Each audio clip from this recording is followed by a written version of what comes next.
Last of us season 2 episode 7। जेसी डीना को लेकर theatre पहुंच जाता है और उसके पैर पर लगे तीर को निकालने की कोशिश करने लगता है, जिस दौरान डीना उसे बार बार कह रही थी कि मैं मर नहीं सकती जेसी, प्लीज मैं मर नहीं सकती।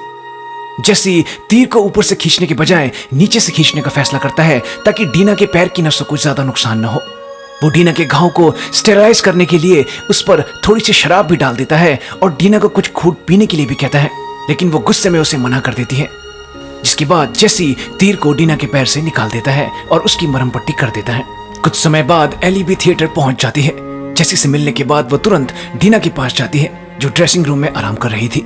एली सबसे पहले डीना से उसके और बच्चे की खैरियत पूछती है। ये दोनों ठीक थे। जिसके बाद डीना एली के घाव की मरहम पट्टी करने लगती है। जब एली डीना को बताती है कि उसे नोरा इन्फेक्टेड हालत में मिल गई थी, जिसे उसने टॉर्चर करके जान लिया कि एबी कहाँ है। नोरा ने 2 शब्द कहे थे, वेल और व्हील। एली को ऐसा लगा था कि नोरा को टॉर्चर करना बहुत मुश्किल होगा, लेकिन एली ने नोरा को बड़ी बेरहमी से टॉर्चर किया और उसे ऐसा करते हुए बिल्कुल बुरा नहीं लगा। डीना के पूछने पर एली बताती है कि उसने नोरा को टॉर्चर करने के बाद मारा नहीं, बल्कि तड़प तड़प कर मरने के लिए वहीं छोड़ दिया। लेकिन अब एली को अपने इस हैवानियत पर बहुत दुख हो रहा था। डीना के कहने पर कि नोरा के साथ जो हुआ वो डिजर्व करती थी, एली कहती है नहीं, शायद वो ये डिजर्व नहीं करती थी। फिर वो डीना को सब कुछ बताती है कि कैसे फायरफ्लाइज के सॉल्ट लेक सिटी हॉस्पिटल में मौजूद डॉक्टर एली के जरिए इस वायरस का क्योर बनाने वाले थे और इस क्योर को बनाते हुए एली की मौत हो जाती। जैसे ही ये बात जोल को पता चली, उसने सॉल्ट लेक सिटी हॉस्पिटल में मौजूद सभी लोगों को मार दिया, जिसमें एबी के डॉक्टर पिता भी थे, जो कि इकलौते इंसान थे जो इस वायरस का क्योर बना सकते थे। इसलिए एबी और उसकी टीम ने जोल को मारा। डीना के पूछने पर कि क्या तुम एबी और उसके साथियों को पहले से जानती थी, एली मना करते हुए कहती है, नहीं, मैं उन्हें तो नहीं जानती थी, लेकिन हाँ, मैं ये जानती थी कि जोल ने सॉल्ट लेक सिटी हॉस्पिटल में ये सब कुछ किया था। इस बात को सुन डीना को बहुत दुख होता है। वो एली को सिर्फ इतना कहती है कि कल हम घर लौट जाएंगे। अगले दिन क्योंकि टॉमी थिएटर में नहीं था, जेसी रॉन्डेवू पॉइंट पर जाने का प्लान बनाता है, जो कि एक बुक स्टोर था जहां पर टॉमी के होने के चांसेस थे।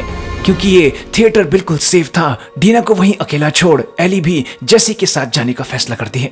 रास्ते में एली जब जेसी को धन्यवाद कहती है उसकी मदद के लिए, तो जेसी उस पर बहुत गुस्सा होता है और कहता है कि वो जानता है कि चीजें काफी बदल चुकी हैं।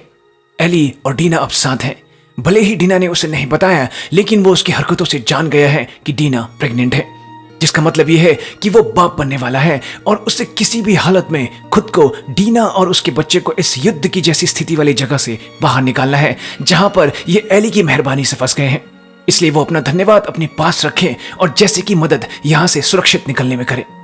आगे बढ़ते हुए कुछ समय बाद बारिश के चलते ये कुछ देर के लिए रुक जाते हैं। जब अचानक ये गोलियों की आवाज सुनते हैं, ये तुरंत छिप जाते हैं और देखते हैं कि WLF के सोल्जर्स एक कम उम्र के निहत्थे लड़के को, जो कि सेराफाइट था, उसके कपड़े फाड़ते हैं और उसे मारने के लिए लेकर जाने लगते हैं। एली उसकी मदद करना चाहती थी, लेकिन जेसी उसे साफ मना कर देता है, ये कहते हुए कि ये उनकी लड़ाई नहीं है।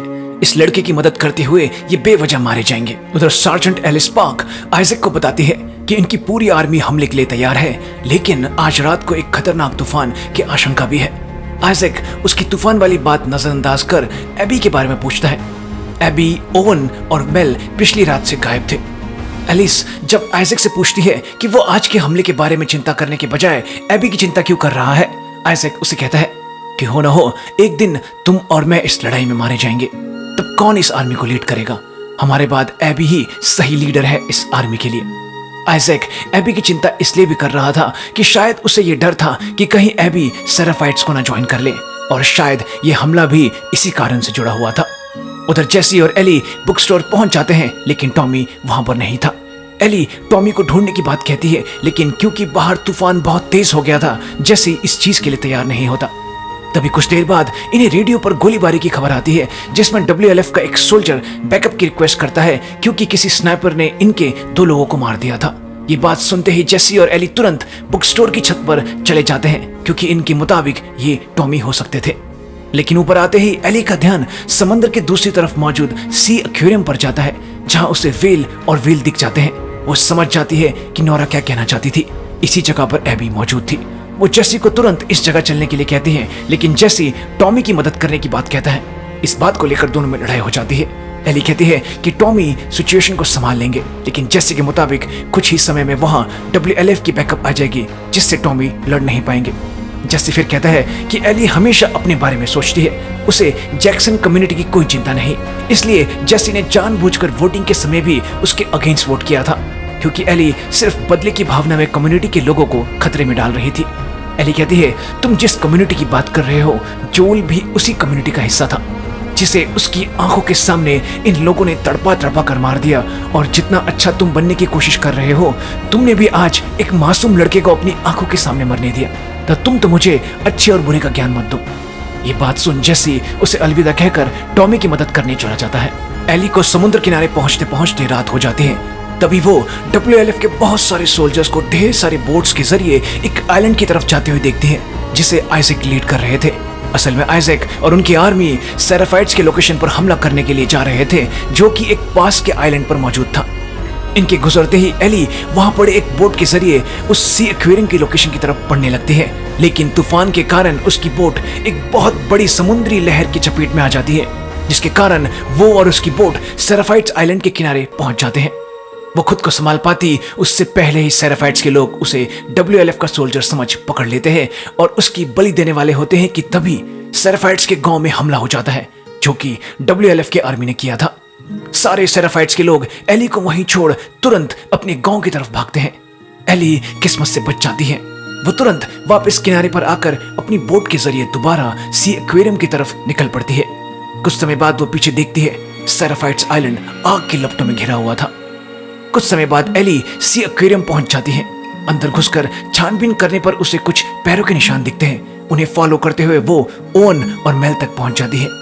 एली चुपके से ओन और मेलन की बातें सुनने लगती है। ये दोनों एबी के बारे में कुछ बातें कर रहे होते हैं। तभी मेल एली को देख लेती है। एली अपनी रिवॉल्वर ताने इनके सामने खड़ी थी। एली इनसे कहती है कि वो इन दोनों को कुछ नहीं करेगी अगर वो चुपचाप बता देंगे कि एबी कहाँ है, लेकिन तभी ओन अपनी बंदूक से एली को मारने की कोशिश करता है।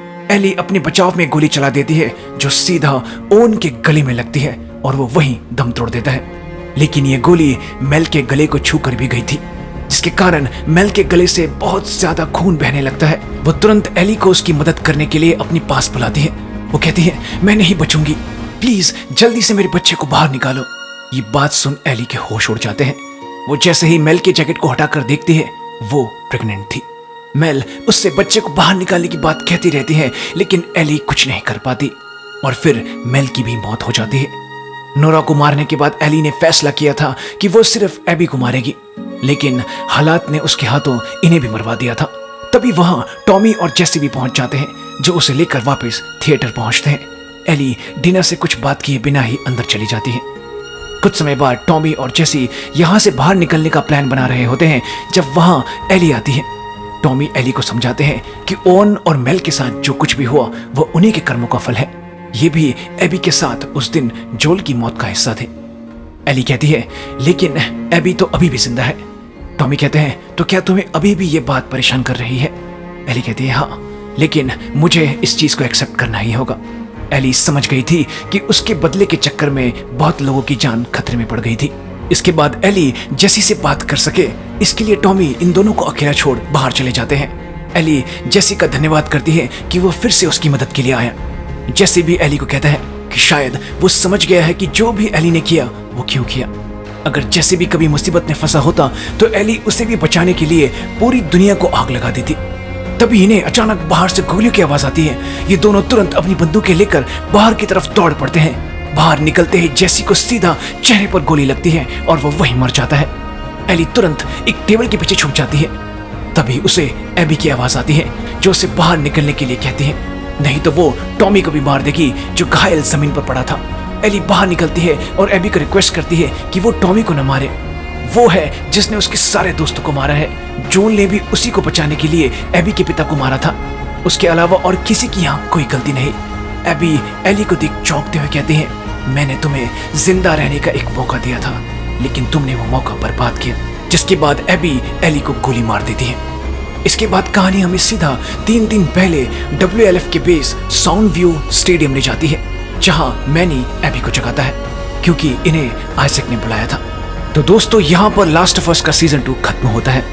हालांकि एबी ने एली को गोली मार दी है, लेकिन मेरे ख्याल से ये सिर्फ एली का एक सपना हो सकता है, क्योंकि दोस्तों पूरे एपिसोड में एबी कहीं नहीं दिखी। उसके दोस्त भी नहीं जानते थे कि वो आखिर है कहाँ। तो आखिर कैसे एबी को एली की लोकेशन का पता चला?